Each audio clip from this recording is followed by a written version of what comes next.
Welcome to Built to Go, a van life podcast. I'm your host, Jeff Wagg, coming to you from the College of Curiosity. This time it's episode 236, and we're going to talk about 10 Black Friday deals to consider. Yes, I know, everybody's doing these videos this time of year to boost their affiliate links, and I'm trying it too. We're also going to talk about Firelogs and why you should never, ever use them for cooking. A tale from the road involving a concentration camp, and I promise it's not what you expect, and a place to visit that involves washing tunnels. Anyway, welcome back. Thank you very much for joining me. A little bit of business to take care of here before we start. First, I want to say thank you to everybody who reached out after last week's episode. As expected, I received comments both positive and negative, and I appreciate that most of the comments were positive. I expect we now have fewer listeners on this podcast, and that is just fine. I want to focus on the folks who were positive, and I really appreciate it. And that positivity bled over into people offering financial support for the podcast. So, to those folks, I especially want to thank them specifically, and they are Dave, Michael, Donnie, and Hal. All of you guys, thank you so much. And because of your generosity this week, I'm going to offer something to everybody. Now, this has nothing to do with whether you've donated money to the show or anything like that.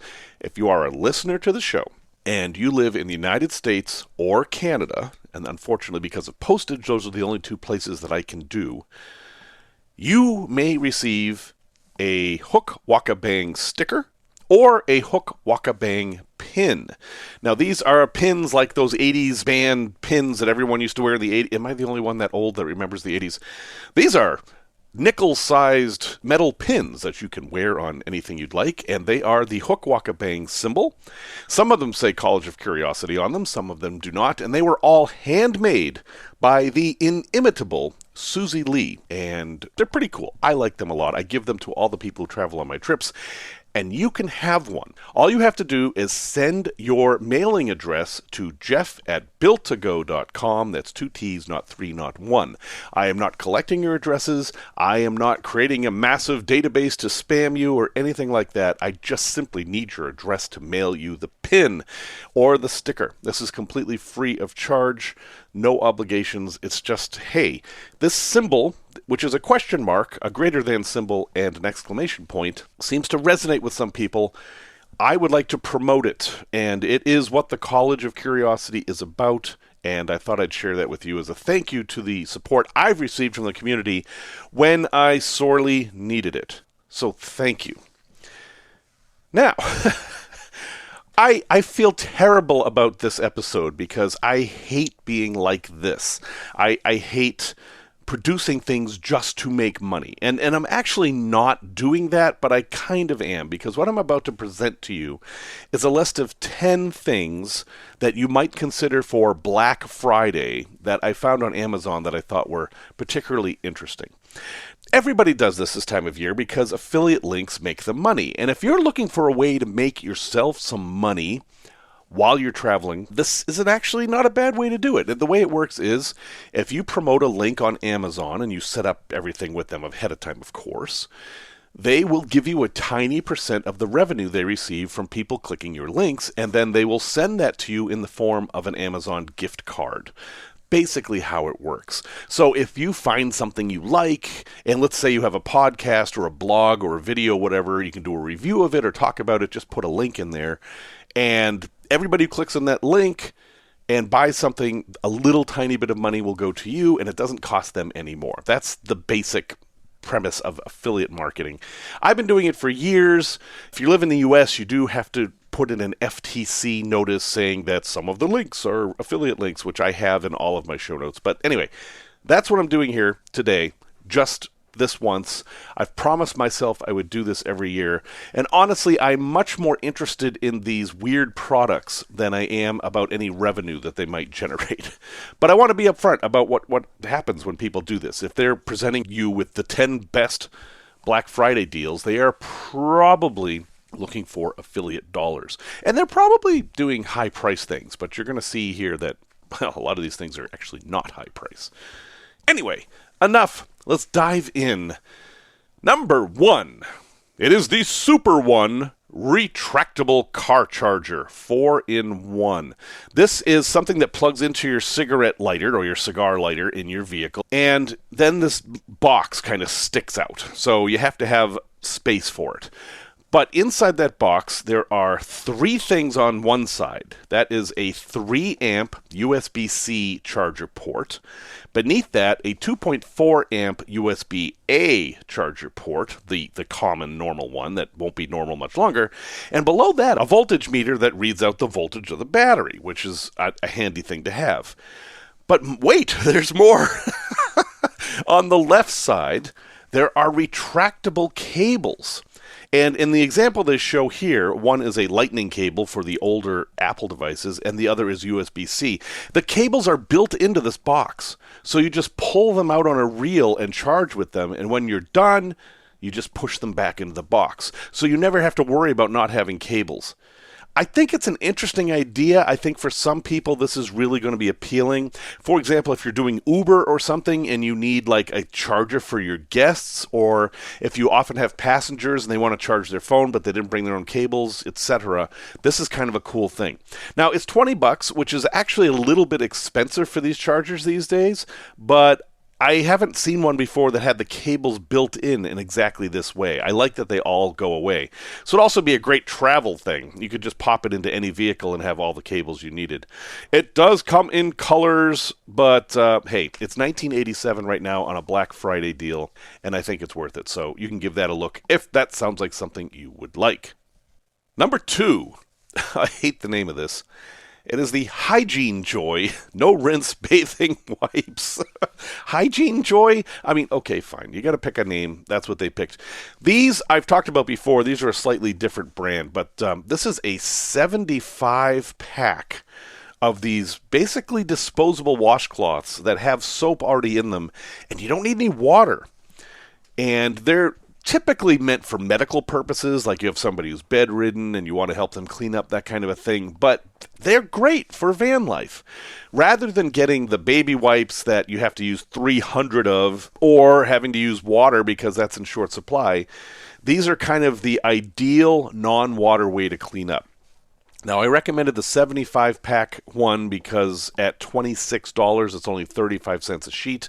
There is a 25-pack one that you can get that's less money, but of course, it's 40 cents per sheet, so you pay a little bit more. If you just want to try it out, get the cheaper one. But I have used a competing brand of these by Stryker, who's a medical brand, that cost a lot more, and I love these things. They are great. I travel with them everywhere. I mean, no, they're not as good as a shower, but they're much better than baby wipes. You get a bigger washcloth that's thick, it doesn't rip, and you can do a lot more with it. So this is a great thing, and it would be an interesting gift to give people because it's one of those things that people don't think about, and they might be really thrilled to find. So that is the HYGIENJOY No Rinse Bathing Wipe.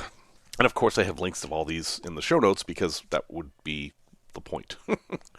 Number 3, the most expensive thing I have on this list is the Jackery Explorer 1000 V2. Jackery, you know what Jackeries are. We've talked about them a million times. This is the latest version of the 1000 series that has some really nice things such as a folding handle, which I think they've needed since day one, and it has all the ports you need. It has 3 AC outlets. It has USB-C. It actually has 2 USB-Cs, a USB-A. It has a normal 12-volt cigarette lighter plug. And honestly, that's it. It's fairly minimal as far as these power stations go. It does have a light, and it's a nice shape. And because the handle folds now, you could like put it on a shelf more easily. It wouldn't take up as much space. But the reason I'm recommending this isn't because of all that. It's because it's only $399. This is the cheapest I've ever seen. Not only that, there's a $50 coupon built into Amazon right now. So it's $349 for a 1000 series power station.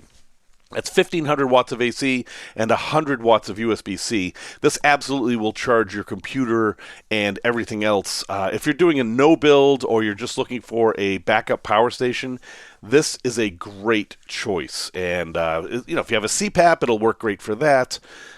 This is beefier than any of the 500 series, and honestly, that's how much the 500 series used to cost just a couple years ago. So I've looked at the EcoFlows and the Blue Eddies and the DJIs that are in this category. They are also on sale at a decent price, but the Jackery for $350 seems to be the best price right now for a 1000 series power station. So if you've been waiting for one, well, you have to jump in at some point. I might be talking about this next year, and it might be only $200. Who knows? But you gotta jump in at some point, and heck, this looks like a really good time to jump in. Number 4, the DIBMS. Why do they name these things like this? DIBMS. DIBMS. One-pack camping string light. This is a cool thing you may have seen before. Imagine Christmas lights that went into a hockey puck.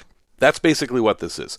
It is a string of lights that you can pull out of a hockey puck-shaped thing and hang them on your awning or over the top of your rig or inside your rig. And then you can press a button and it will all roll back up into the hockey puck, and that itself can serve as a light. So it's really flexible lighting that you can use in any way that you want. It comes in a colored version. It comes in a white version. You get to pick. And it's rechargeable, of course. You're not going to use up any AA batteries here, and it uses very little power anyway, so a charge is probably going to last a really long time. But the best thing is it's only $13.99.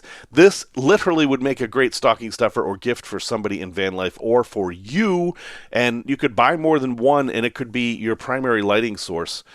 Check out the link. There's video in there. It shows how it works. And they look great, and it even gets good reviews. This thing's got 4.4 stars. That tells me that it's actually not just a piece of junk. It's going to last. Oh, and how long is the string of lights? It's 33 feet. All right, no, it's not. It's 32.8 feet. It's very long.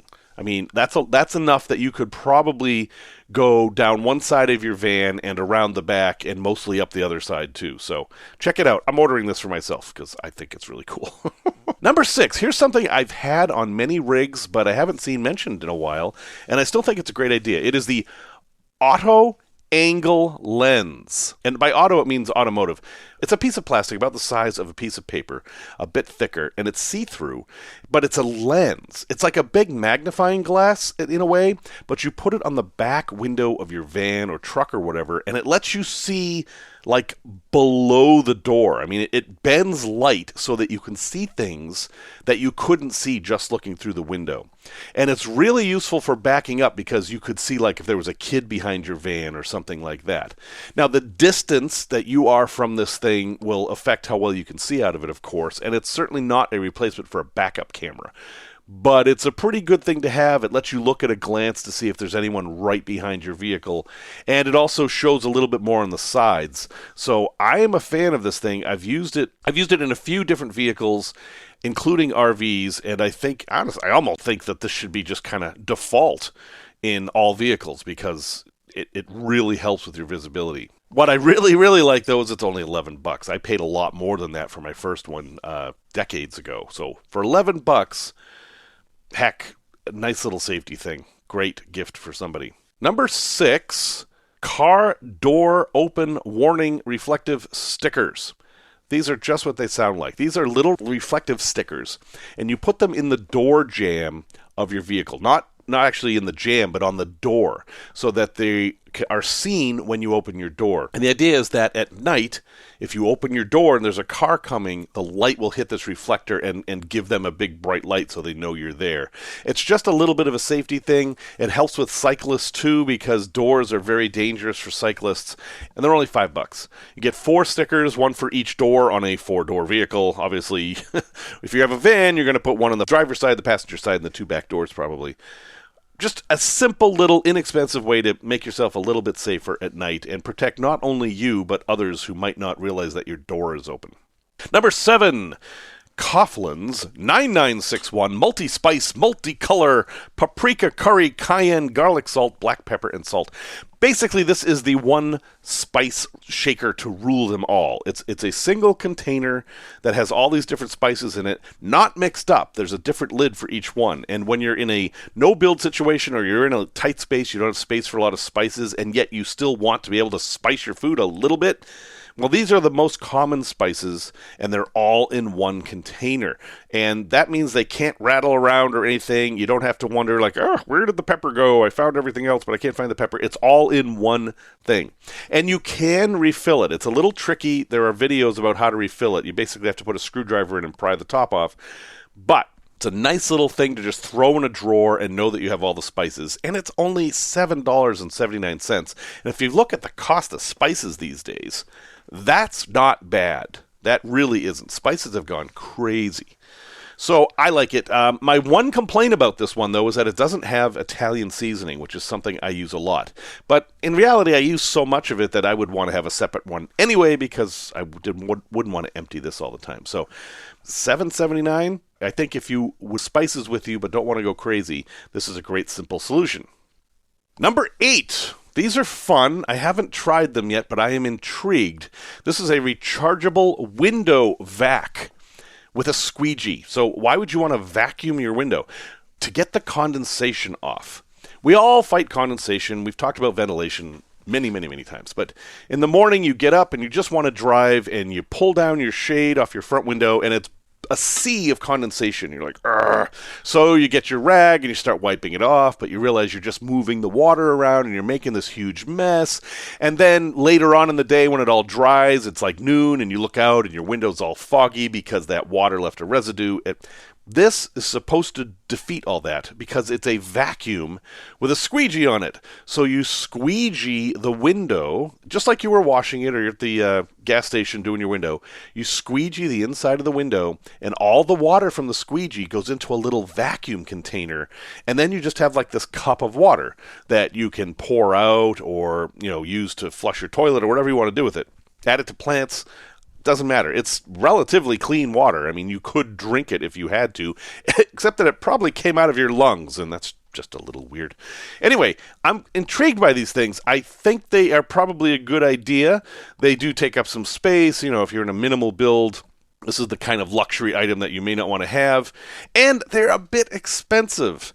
The one that looks the best to me is $45, which seems like a lot. It does come with a telescoping handle so you can get all the windows, but if this is a constant problem in your life and you'd really like it solved once and for all, heck, give it a shot. It's made by Karcher, is a brand I actually know that. So that is the Window Vac Squeegee.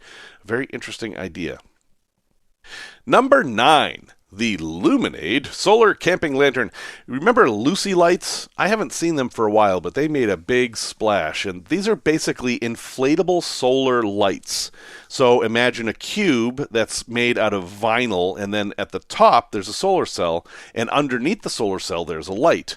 The idea is you leave it outside during the day, it gets all the solar charge, and then at night you inflate it, and you have this lovely soft light that will last all night long. That's the basic concept. Well, the problem with Lucy lights was, in my opinion, is that they were too expensive. That was just an awful lot of money for something like that. And now they're a lot cheaper. So this LuminAID lantern is only $23.96, and then there's actually a cheaper one. If you get the one that does colors, it's only $21.21. And this is basically a permanent light that you will always have anytime you need light. As long as it gets a solar charge every day, it's going to work. So that might be something you're interested in. And finally, another thing that I think I'm going to get is the kitchen gadget set 5 pieces. So I seem to be focusing on minimalist things here today, saving space, but I guess that's what my mindset is. You don't want to bring your whole kitchen with you in your van. I mean, some people do. If cooking's your main thing, that absolutely makes sense. But you start adding these things up, and you've got the cheese grater you use once a month, you've got the potato peeler, you've got the pizza cutter, the bottle opener, and a grinder. I mean, all these things take up space. Well, this company, whose name isn't really apparent, I guess it's Essie Hoosie, has come up with this basically key ring of tools. It's 5 pieces. These are very small. If you were going to use them all the time, they'd be too small, you'd go crazy. But in a pinch, it has all those things I just mentioned in one key ring of things. And heck, you just throw it in a drawer next to the spices, and you've got everything you need to do a lot of the basic kitchen functions. And it's only $7.99. So you save money and space. That certainly sounds like a van life win to me. So it's only $7.99. I'm going to get that one too. I'm actually buying stuff here, making this podcast for you. That's how it goes. But no, check that out. I think that's a very cool thing. And that's it. I'm done selling you stuff. Those are my 10 things for this year. I will probably continue to do this every year. It just makes sense, and I think it's fun for some people. I also feel a little cheesy doing it, so I apologize for that. But we're going to move on now to the regular content. Van life news. So Al sent me an email a while ago and said, check this story out. And, I did, and this is a scary story. We've talked about toll roads a lot. And I've just recently mentioned that toll roads now are starting to charge not only by axle, which they've done for years, but also by height. So if you have a 2-axle Sprinter van, you can actually pay twice as much toll as if you have a low-roof Sprinter van. That's scary. And the scariest part is, you don't know how much it costs. You just get on the road and you're driving along, and then weeks later you get this bill in the mail. Well, this happened to a guy in an RV. He was driving along and took a toll road. He knew he took a toll road. He wasn't too worried about it, but whatever. I'm going to save time. I'm going to take the toll road. And he saved about 20 minutes by this route, and then he got the bill in the mail. How much do you think the bill was? If you guessed $100, you are incorrect. If you guessed $400, you were incorrect. It was $569 to drive on this road. And the problem is he got all these things added up. He got the toll for riding on the road, he got the toll for the axles, he got toll for the height, and he got the toll for time of day. They were doing like surge pricing. So, yeah. And this happened in Virginia, by the way. This wasn't in some weird place. This was just on the road in Virginia. I'm not a fan of this. I really feel like we need something that tells you how much tolls cost or gives you some kind of a warning or whatever. Back in the day, if you rode on a turnpike, which is what a lot of the interstates were called, you'd go to a toll booth and you were handed a ticket, and it would tell you the price at every single exit. If you're getting on at exit 10 and you're going to exit 20, it's going to cost $2. I feel like we need something like that again. And I don't know how we're going to get it because the pricing is so dynamic. Different vehicles are paying drastically different amounts. If you're in-state, out-of-state, if you have an easy pass, if you're tall, low, high, it's crazy. And I have reasons to drive to New England now. My son Fisher started a new band. I'd love to go see them. But when I look at how much it costs to drive, it's not the gas or diesel that's bothering me now, it's the tolls. So I'm actually looking at ways to go without tolls, which take longer and cause more driver fatigue. I'm actually might go through Canada. Believe it or not, from Chicago to Burlington, Vermont, it's shorter to go through Canada. I might start looking into that. But then I have the problem of taking the ambulance across the border, and there may be an eyebrow raised or two at that, and I'm a little concerned. But anyway, yikes. In more yikes news that actually isn't yikes news, California is banning diesel RVs starting next year. Sounds scary, right? That diesel Sprinter you have, that's a camper van, they're going to ban... No, it's not quite that bad. So California has very strict automotive regulations. We've known this for a long time, and that's a result of the terrible smog they had in the 70s. If you hadn't seen L.A. in, say, 1972, you really have no appreciation for how bad the smog was. It was bad. The sky was permanently orange, you couldn't see anything, and breathing was unpleasant. So California and the United States government created the Environmental Protection Agency, and California created their own, and hey, the air's clear now. I mean, if you go to LA now, the air looks perfectly fine, and it is. It's much, much better, so it worked. However, one of the ways they did that was to impose strict regulations on car emissions, and they're continuing in that pattern.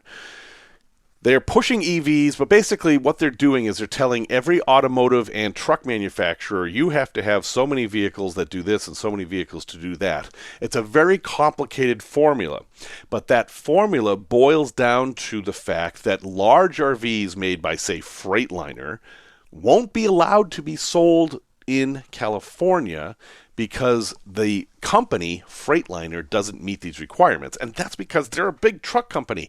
They don't sell electric trucks. They don't have any zero-emission vehicles at all. Companies like Ford and Chevy can get around it because they have some electric vehicles, etc. So, if you are looking for a big diesel pusher in California, you're going to have to buy it out of state. That's basically all this means. If you are a normal van life person in a quote-unquote normal van, whether it's diesel or gas, this doesn't really matter much because anything under 7 tons is exempt. Most of us are going to be just fine. And if you don't live in California, this has no bearing on you whatsoever. So you'll see a lot of hype about this, and people will go, ah, but it's really not that big of a deal. And, well, it's up to you to decide how much air quality is worth. I think the people in LA are pretty fond of breathing, so maybe they've gone too far, maybe they haven't. I will leave that up to you. Autoblog recently came out with a list of the best roads in the U.S. And by the best roads, I don't mean the best roads to drive on for, the experience, which I did a podcast about a while ago now. No, I mean the roads that won't drive your fillings out of your mouth because they're in such bad shape. And the results are interesting here. Let's go over them. Now, having driven around the country quite a bit lately, I have my opinions of which states have better and worse roads, but let me give you their list here. And again, this is from autoblog.com, links in the show notes, of course. Number 1 state in the United States with the worst roads is Hawaii. Yeah, Hawaii's got terrible, terrible roads. Now, there's not much van life in Hawaii for a lot of reasons, but know that if you go there and rent a car, you might encounter some really bad roads. And heck, volcanoes might have something to do with that. Number 2, Rhode Island. Little tiny Rhode Island. But little tiny Rhode Island has a lot of roads, and apparently they're not doing so well in keeping up with them. Number 3, New Mexico. New Mexico's got the opposite problem. They're a very large state with very few people and huge long stretches of roads. And they've got a lot of bad roads in New Mexico, apparently. I think you're going to be fine on the interstates, but once you get off the interstates, it's going to be a little bit rough. And number 4, and those of you living in this state were kind of laughing about Rhode Island, is Connecticut. Connecticut has the 4th worst roads in the country, and people who live there know this. In fact, they're one of the loudest. I've heard that from a lot of people, that Connecticut has terrible roads. And being one of, if not the wealthiest state in the country, there's really no excuse. Number 5, Mississippi. But if you're going to take a trip to Mississippi, do you want good roads? I mean, if you're looking for the Mississippi experience, to me, it's kind of going down these old roads in the bayous and in the backcountry and seeing all the Spanish moss and everything. And I don't know, seeing a bright, fancy new road there would kind of take away from it. But anyway, that's number 5, is Mississippi.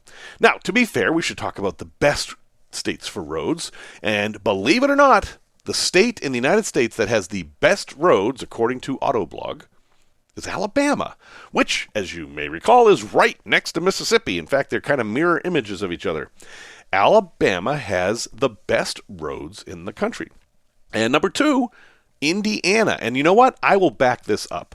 I recently drove from, where was I? I think I was in Atlanta. From Atlanta up through Indiana, and I was amazed at how much better the roads were once I got to Indiana. Not all of them. I ran into some really bad roads in Indiana, but by and large, it was some very comfortable driving there. Number 3 is Wyoming, which is interesting because if you look at New Mexico and Wyoming, they have a similar problem. Wyoming has even fewer people, yet somehow their roads are better. And I think maybe all these other states need to go visit Wyoming and figure out exactly how they're doing that.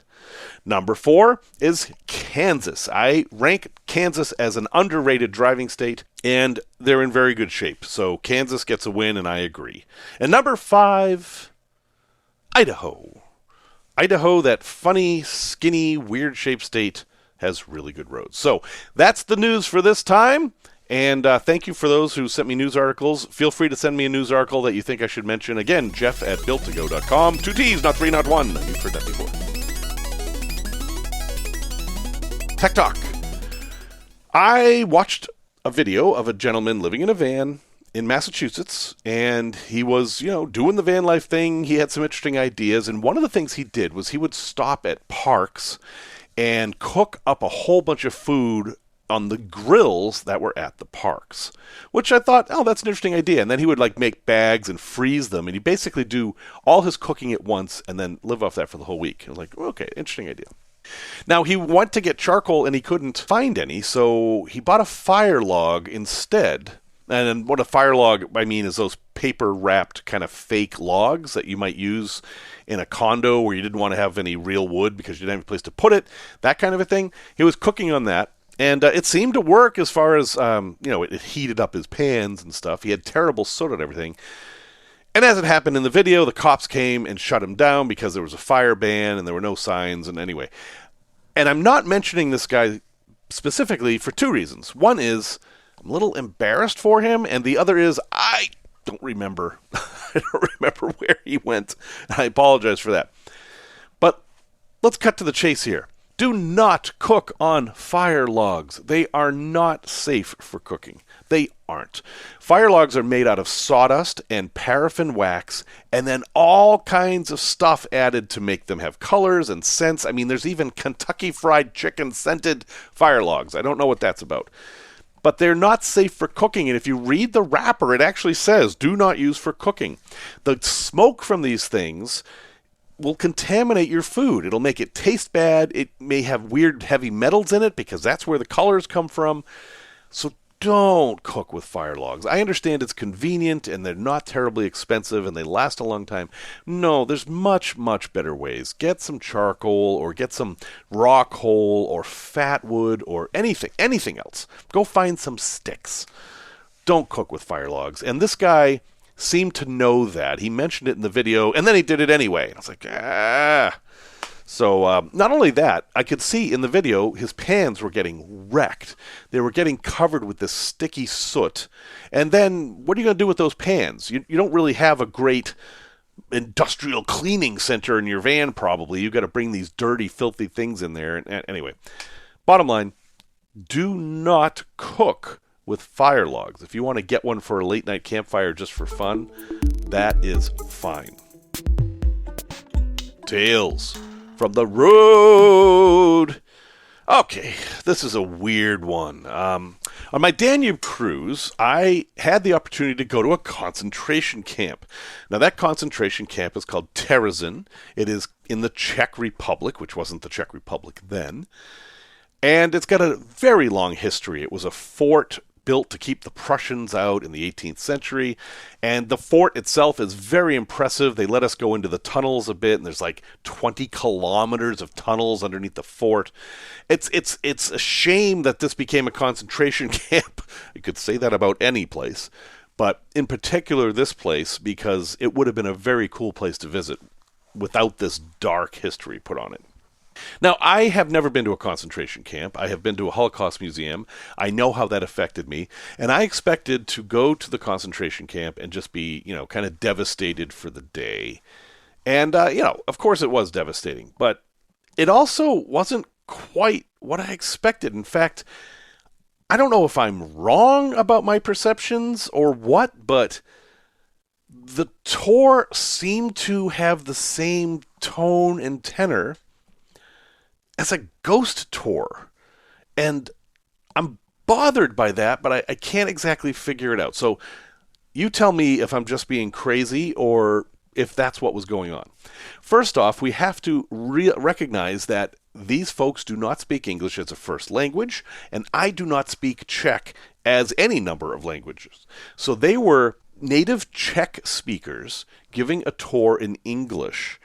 And while their words were right and I understood them, intonations, inflections, areas of focus, all this stuff I can't really put a lot of stock in because I don't know how much of it was trying to translate versus how much was what they were intending. But I'm going to tell you what I experienced. So we got on the bus to head there, and the very first thing tour guide number one, there were two, tour guide number one says is, "Unfortunately, we're going to Terezin today." And I thought, well, that's an unusual way to start a tour? I mean, okay, we're on vacation, we're here to have fun, and today we're going to go to one of the most depressing places on the planet. I understand the sentiment, but was that the right word, unfortunately? I mean, I don't know. It set a strange tone right away, like, oh, I'm sorry we have to go to this place. There's so many better things to do. It's like, but okay, whatever. I'm going to chalk that up to differences in language, etc. Not a big deal. So we drive out there, and we get to the concentration camp, and there's a bit of a walk. You get into the parking lot, and then you have a bit of a walk before you get to the actual buildings. And what you walk through is a massive cemetery. It's a very large cemetery, and they have erected a massive Star of David on one side and a massive cross on the other. And that's how you start. And there wasn't any tour guiding at this point. Our first guide was just leading us to the entrance gate, basically, and we hadn't even met the second guide yet. So there was a lot to see in this section. You know, there were stones placed on some of the graves, which is a Jewish tradition, and there were flowers placed on other graves, and then some graves had no names. Clearly, we were entering a place that had a history. And I expected to feel bad. I expected to just be sad and without any hope for humanity at all by the time we got through this trip. The first thing, when we get through the gate, there was a gift shop. Exit through the gift shop, even at the concentration camp. I get it. They have to make money. That's how it is. And the gift shop wasn't selling like, greetings from the concentration camp or anything like that. It was mostly books and things that mattered. But still, I was like, that's interesting. And then there were vending machines. They had some fancy coffee vending machines. And I just took note of that. And then we met the second guide. And now this second guide works at the concentration camp. That's the only thing he does. And, you know, he wasn't with our group. The first guide was like, had been with our group for a couple days. He's like, welcome to Terezin. And he explains the history of the concentration camp, which is a bit more complicated than you might think. And I can't get into it in this story too much, but suffice it to say that this camp was formerly a fortress. It had then been turned into a prison for political dissidents. And then finally in World War II, it wasn't so much a concentration camp like Auschwitz or Dachau. It was a place where people were sent to gather them to transport them to places like Auschwitz and Dachau. This wasn't an extermination camp. There were showers there, but they weren't those showers. Not that that matters. Terezin was a horrible place, and large numbers of people died, often simply because of the circumstances of their birth. There's nothing good to say about that. It was also a camp that was a little bit of a Potemkin village. You see, during World War II, the Red Cross would come and visit camps, and the Nazi government set up this camp and said, hey, come visit, we'll show you that the Jews are being well taken care of, and they made these propaganda videos that showed all the happy Jews in the concentration camp, and they actually built buildings to support this myth. For example, we saw a wash house that had a big row of sinks and hot water and mirrors and showers. I mean, it didn't look great, but it certainly didn't look like anything we associate with a concentration camp. And come to find out in the tour that it was all fake. I mean, the people in the camp never ever saw that room, and the Red Cross never saw the rooms that they were actually in, stacked by the hundreds in rooms the size of a garage. If you're a tour guide talking about this incredible, devastating human suffering, I would expect a somber tone and very matter-of-fact statements. But instead what I experienced was the same demeanor and stories that one would find on a ghost tour. We were told about the conditions and the torture, but the way it came across to me, and this might be unfair, I fully admit that, was that he was trying to play up the horror element, much like I've seen in ghost tours. For example, rather than saying people were tortured mercilessly in this place, he would tell us a long story about unusual forms of torture, one involving starving people and then feeding them really salty food and then not giving them water. And in more detail than was necessary. And I just thought, that's just a little odd. And again, is this a cultural difference? Is it a language difference? I don't know. And then we went through and saw room after room, and we were told about how there was one bathroom for 600 people, and it was never cleaned, and people just stopped using it, and it was terrible. All true, all true. Please don't let me give the impression that there was any lying going on here. But I'm like, okay, it's a concentration camp. Then we went to the solitary confinement cells, which I'll put the picture up on the show notes that I took this week. Really frightening place. And there was actually one of the cells was populated by the guy who started World War I and then therefore started World War II. That was interesting, although there wasn't all that much conversation about that. Finally, we go outside, and we come to this place where there are two crosses in the ground, and they're sandboxes. So imagine a hollow concrete cross in the ground filled with sand, and there's two of them, and there was like a shed roof over them. That wasn't mentioned.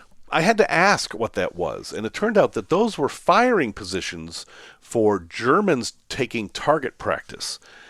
And as you might have guessed, the target practice was on live targets, which was people from the camp.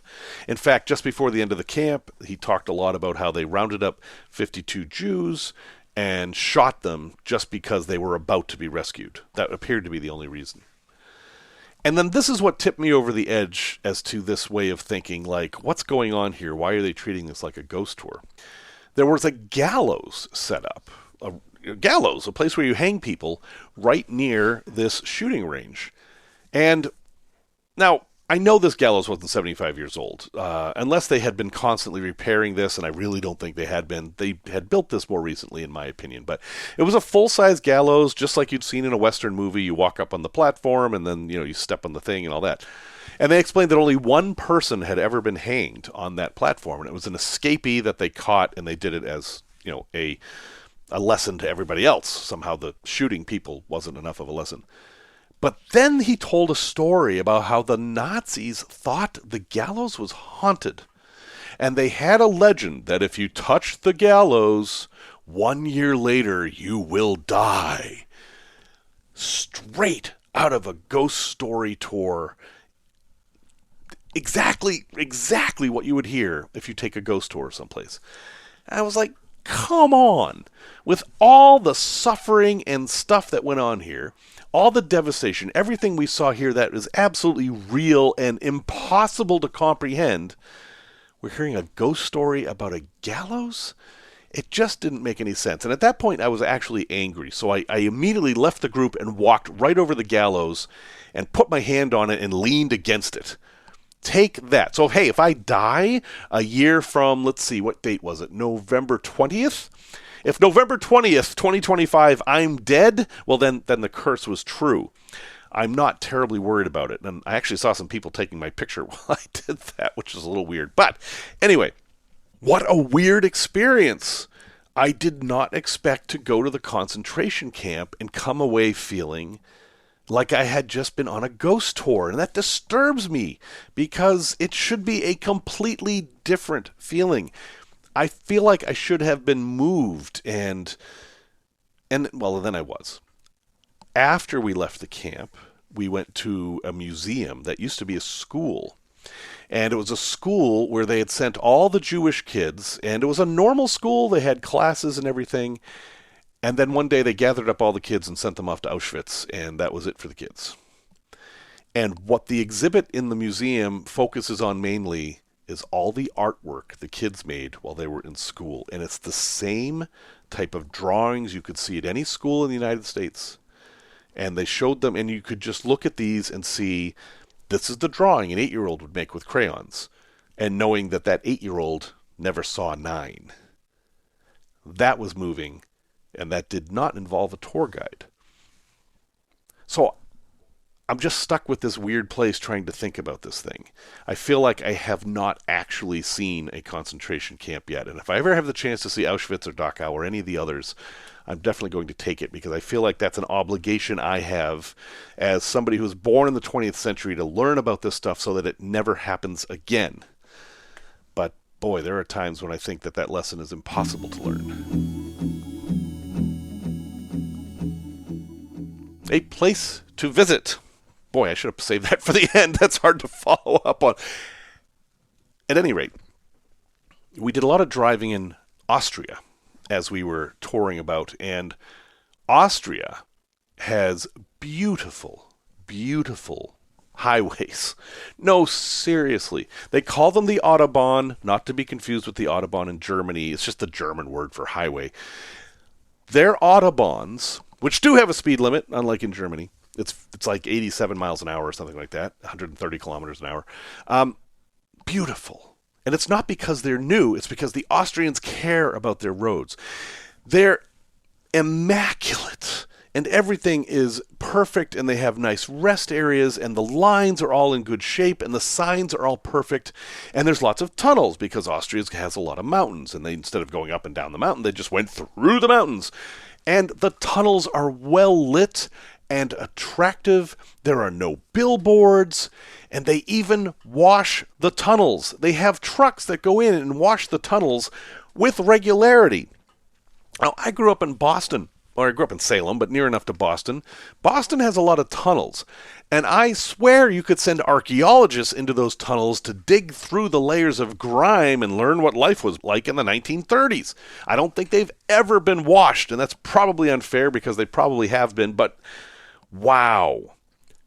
Beautiful, beautiful roads. And folks, if you're in Europe and you're in a camper van and you have not driven Austrian highways, take a look. Just go, and it's like driving in a video game. Everything is so clean and beautiful. And of course, Austria is beautiful. You have all this beautiful stuff around you anyway. But to see a public work that the local populace cares about so much that they invest money and time and effort into keeping pristine was just a really nice thing. Especially coming from the States, where we have such infrastructure problems and bridges collapsing, et cetera, et cetera, et cetera. So, yeah, this week my place to visit is basically the highways of Austria, the Autobahns of Austria. Now, note, that kind of ties in this whole episode here, the tolls. The tolls are dynamic and tricky, and you have to have a little device in your car that talks to the toll transponders and all this. So do your research before you do this, but do it if you can. The roads are absolutely beautiful.